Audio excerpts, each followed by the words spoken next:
Bom, agora vamos falar um pouco sobre as três fases do amor. Isso aí é uma coisa, uma parte um pouco mais conceitual, né?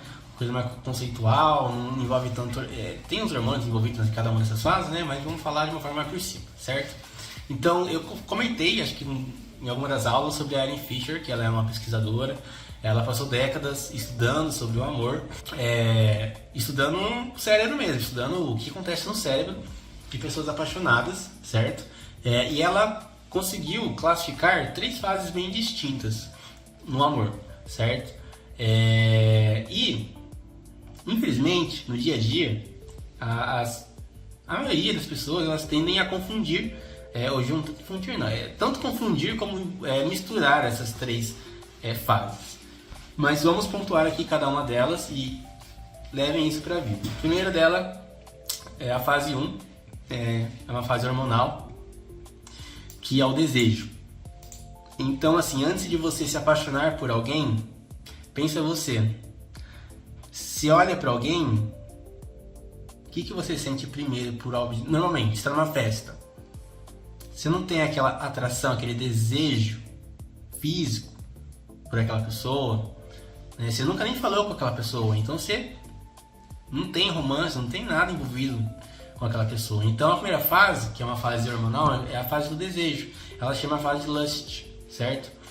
E os hormônios que estão muito, que estão assim muito presentes nessa fase são os hormônios sexuais, a testosterona, o estrogênio, certo? Que são hormônios ali controlados pelo hipotálamo, né? Nessa fase você tem uma pulsão sexual, né?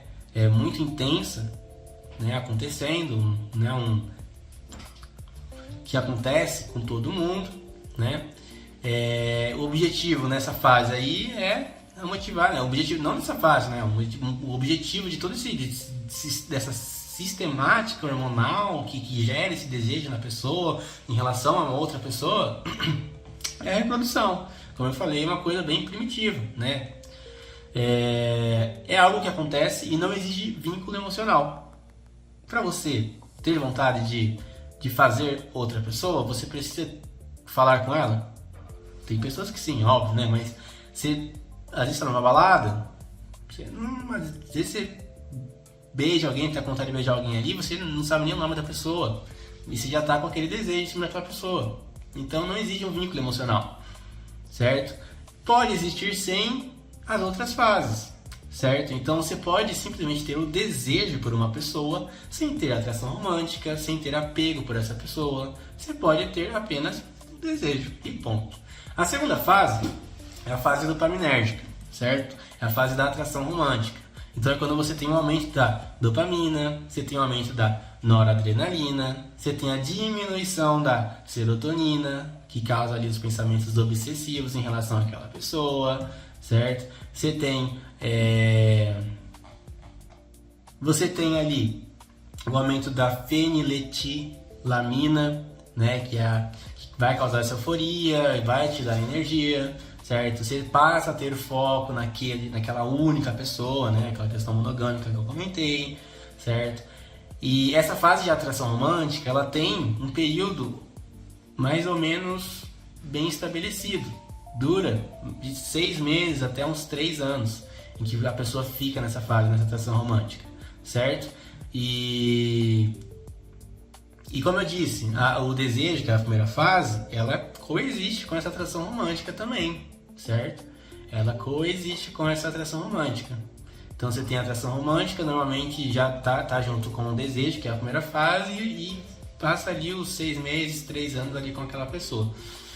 Daí você entra na terceira fase, que é a fase dos peptídeos, né? A fase do apego, que ela chamou de attachment, certo? É quando você tem aumento da ocitocina, que promove o aumento do vínculo, na confiança que você tem naquela pessoa. Você tem aumento da vasopressina, que garante maior fidelidade, proteção em relação àquela pessoa. Você tem aumento das endorfinas, que te dão calmaria, te dão segurança em relação ao relacionamento, à rotina de vocês. O cortisol, que nas fases anteriores fica em excesso, ele volta a ficar normalizado. É uma fase que pode durar décadas, né? Pode ir pro restante da vida.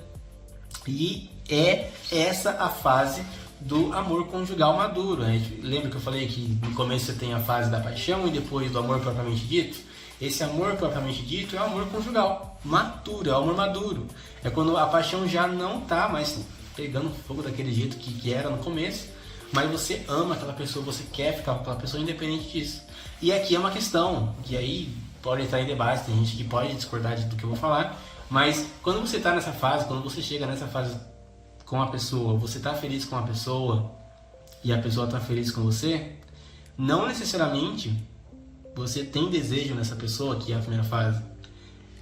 Aliás, é muito comum casais de anos, né? Quem não conhece tio, avós, que assim, não tem mais a atração física, o desejo sexual um pelo outro há anos, e estão juntos, se amam e são lindos, maravilhosos, são bonitos, um casalzão, mas o desejo já desapareceu, porque o desejo está muito vinculado ali na paixão, certo? Que já esfriou ali, já acabou.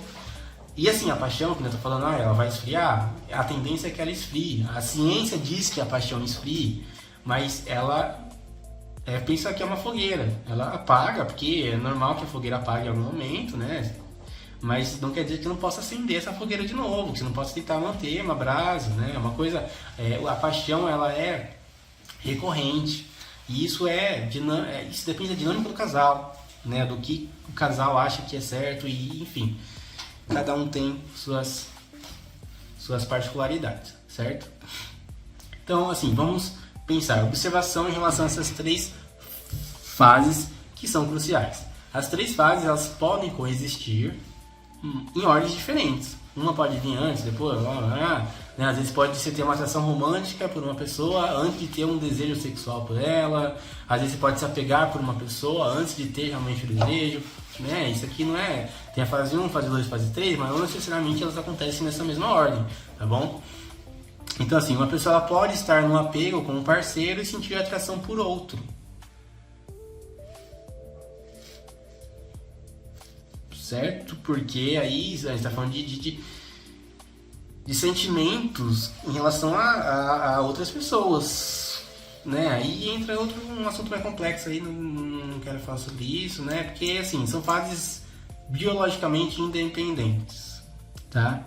Então, entender essas 3 fases, entender os hormônios envolvidos, entender o processo sociológico, né, diria isso, por trás dessas relações humanas, é importante para entender infidelidade, términos de relacionamentos,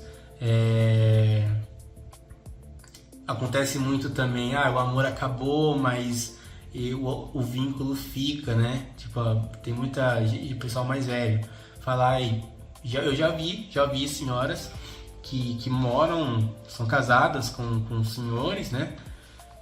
Moram, tem filhos, tem netos, e eu já vi elas falando, eu não amo mais ele, tipo, eu não amo mais essa pessoa, mas eu tenho um vínculo muito forte, é uma admiração, um carinho que a pessoa tem um pelo outro, assim, mas não é aquele amor romântico mais, e eles vivem assim, e é um pouco chocante, é um pouco, quando você escuta isso a primeira vez, porque a gente é acostumado com aquela história de amor da Disney, né?